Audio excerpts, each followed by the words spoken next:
আসসালামু আলাইকুম সুপ্রিয় দেশবাসী।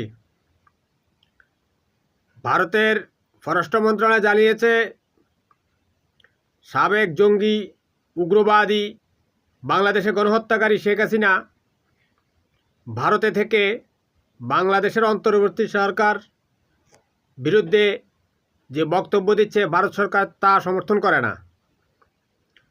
সমর্থন না করলে ভারতে সে আশ্রয় পেল কীভাবে?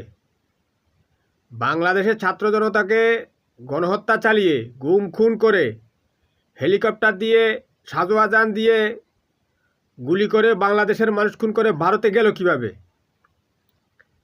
ভারতে সে সিম পেয়েছে কিভাবে? বাংলাদেশের সিম তো ভারতে চলে না। তার মোবাইলে ইন্টারনেট সংযোগ কে দিয়েছে? এটা ভারত দিয়েছে। এই সব কিছু ভারতে ঘটাচ্ছে, আবার ভারত বলছে আমরা কিছু জানি না।